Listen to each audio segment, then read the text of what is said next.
ان کی ڈیتھ کے بعد میں ہر وقت روتی رہتی تھی۔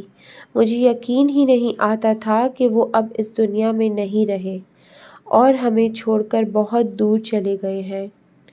ان کی ڈیتھ کو کافی ٹائم گزر چکا تھا اور میں اسی طرح روز روتی اور ابو کو یاد کرتے کرتے سو جاتی تھی۔ صبر ہی نہیں آتا تھا مجھے۔ کہانی کچھ یوں ہے کہ ایک دن میں ہمیشہ کی طرح ابو کو یاد کرتے کرتے اور روتے روتے سو گئی۔ آدھی رات کے ٹائم اچانک میری آنکھ کھل گئی اور میں نے دیکھا کہ میرے پورے کمرے میں ڈھیر سارے بال بکھرے ہوئے تھے، اور وہ بال اتنے زیادہ تھے، روم کے باہر جو ہال تھا وہاں تک پڑے ہوئے تھے۔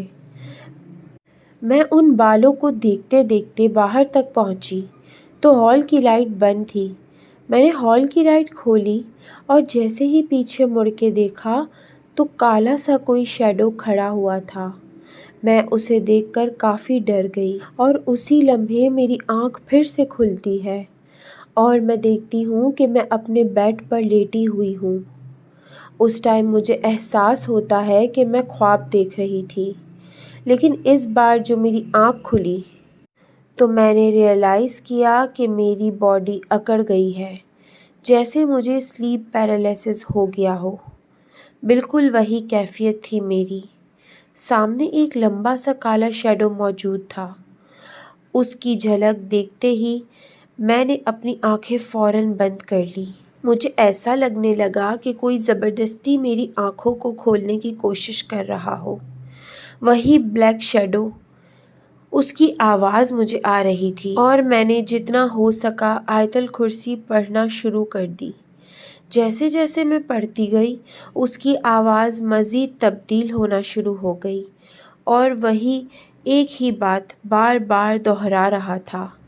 میں ابو ہوں، تم سے ملنے آیا ہوں، آنکھیں کھولو، میری طرف دیکھو۔ اور جب جب وہ یہ ریپیٹ کر رہا تھا اس کی آواز تبدیل ہوتی جا رہی تھی۔ کچھ دیر یہ معاملہ ہوتا رہا۔ میں نے آنکھیں نہیں کھولی اور آیت الکرسی کا ورد جاری رکھا۔ کچھ لمحے بعد یہ سب بند ہو گیا اور میں اپنی نارمل پوزیشن پر واپس آ گئی۔ اس کے بعد مجھے احساس ہوا کہ کسی اپنے کو کھونے کا درد بہت زیادہ ہوتا ہے، مگر اس کو ایکسیپٹ کرنا بہت مشکل ہوتا ہے۔ لیکن ان کو رو رو کر یاد کرنے سے بہتر ہے کہ ان کے لیے نفل یا قرآن پاک پڑھ کے بھیجا جائے، اور ہمیں اس بات کو ایکسیپٹ بھی کرنا چاہیے کیونکہ یہ فیصلہ اللہ پاک کا ہوتا ہے۔ میں یہ بات مانتی ہوں اور سمجھ سکتی ہوں کہ یہ بہت مشکل ہوتا ہے کہ ہم اس بات کو قبول کر لیں کہ وہ بندہ اب ہمارے بیچ نہیں ہے، لیکن پھر بھی ہمیں اللہ کی رضا میں راضی ہونا چاہیے۔ اور ایک بات اور کہوں گی کہ میں نے کہیں پر پڑھا بھی تھا کہ کبھی بھی رات کو روتے روتے سونا نہیں چاہیے، اس سے دوسری مخلوق ہمارے قریب آ جاتی ہے۔ یہ کہانی لیلا کی ہے۔ لیلا کہتی ہیں، آج میں اپنے گھر کا قصہ آپ سب کے ساتھ شیئر کرتی ہوں۔ ہمارا گھر فیڈرل بی ایریا میں تھا، جو کہ میرے دادا نے 1970 کے آس پاس خریدا تھا۔ اس وقت وہاں آبادی نہیں تھی اور ہمارے گھر سے کھڑے ہو کر ڈالمیا سیمنٹ فیکٹری نظر آتی تھی۔ اب آپ خود سوچ لیں کہ آبادی کا کیا حال تھا۔ دادا نے اس گھر کو کرائے پر دے دیا تھا۔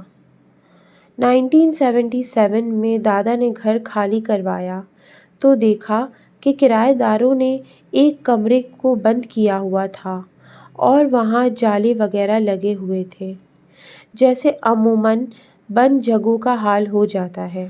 دادا کے دریافت کرنے پر پتہ چلا کہ انہیں وہاں ڈر لگتا تھا اور لگتا تھا کہ وہاں کوئی ہے۔ خیر سب شفٹ ہوئے تو دادا نے وہ کمرہ خود لے لیا اور وہاں چپلیں وغیرہ پہن کر آنے سے سب کو منع کر دیا۔ وہ اس کمرے کو صاف رکھتے اور خود بھی نمازی پرہیزگار تھے۔ ایک بار میرے ابو اور چاچا بجلی کے وائرنگ کا کوئی کام کر رہے تھے، تو ابو اس کمرے میں سیڑھی پر اوپر چڑھتے ہوئے گئے کہ ایک دم ہی نیچے گر گئے اور ان کی پیشانی کے پاس کافی زخم آ گئے۔ ان کا کافی خون بہنے لگا۔ ان کی پٹی وغیرہ کی اور کام بند کر دیا۔ چچی نے خواب میں دیکھا کہ ایک بزرگ ہیں جو سفید کپڑے پہنے ہوئے ہیں اور ان کی لمبی داڑھی ہے۔ وہ کہہ رہے ہیں کہ یہ لوگ ہماری رہنے کی جگہ کو خراب کر رہے ہیں۔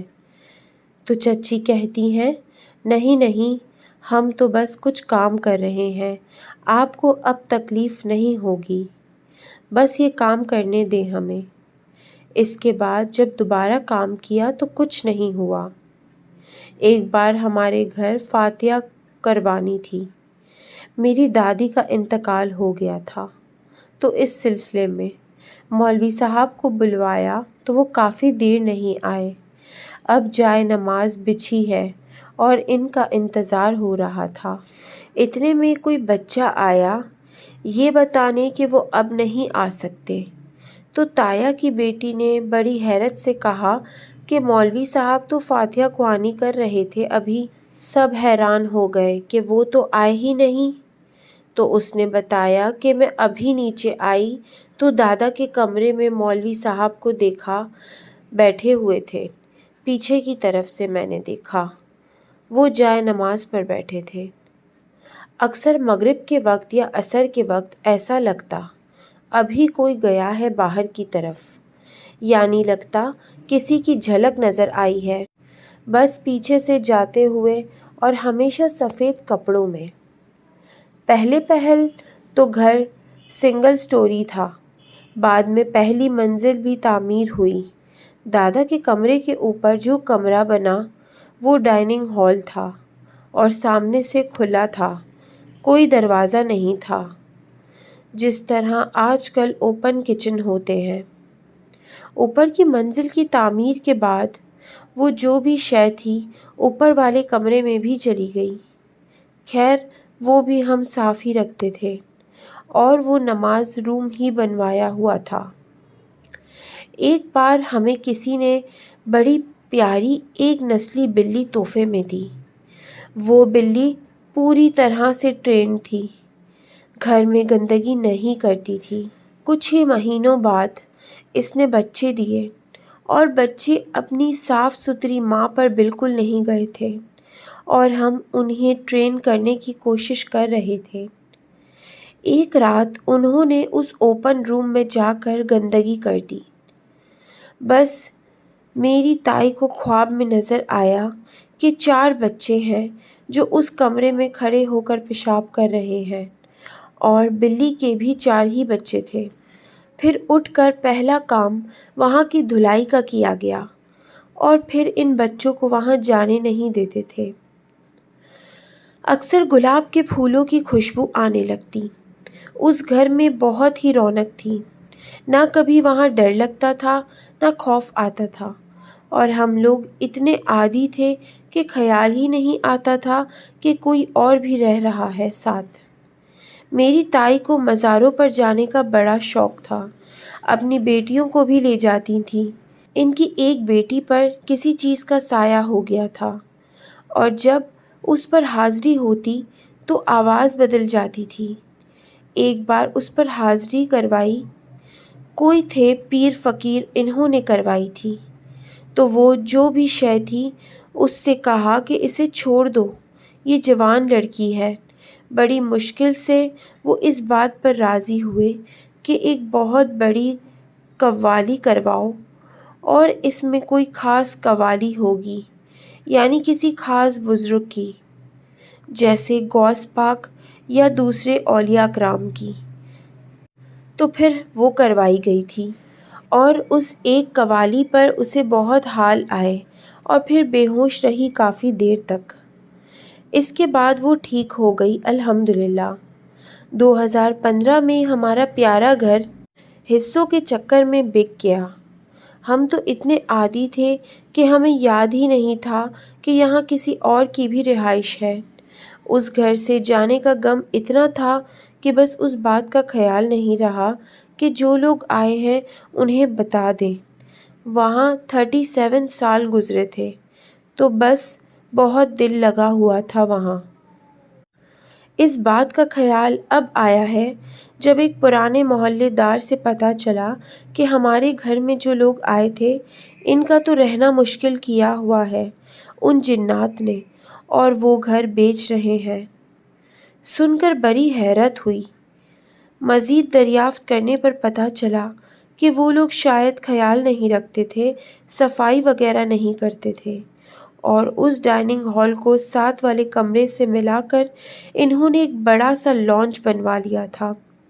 اب اصل وجہ کیا ہے تنگ کرنے کی یہ نہیں پتا، لیکن اب بھی یقین نہیں آ رہا کہ اس اتنے پر رونق گھر میں یہ کیا ہو رہا ہے۔ کچھ دنوں پہلے میں نے اپنی والدہ سے ذکر کیا کہ جب ہم اس گھر کو چھوڑا تھا تو ان لوگوں کو پچھلے ہونے والے واقعات کے بارے میں کچھ آگاہی دی تھی۔ والدہ نے بتایا کہ انہوں نے خاتون کو بتایا تھا کہ یہاں کچھ واقعات ایسے ہوتے ہیں جن سے ڈرنے کی ضرورت نہیں، لیکن آپ لوگ صفائی کا خاص خیال رکھیں۔ جس پر خاتون نے جواب دیا کہ یہ سب دقیانوسی باتیں ہیں، ہم ان سب کو نہیں مانتے۔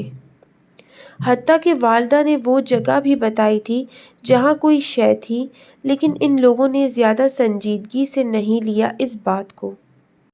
اگر آپ لوگوں کو کوئی کہانی شیئر کرنی ہو تو دیے گئے ای میل ایڈریس پر یا واٹس ایپ پر شیئر کر سکتے ہیں۔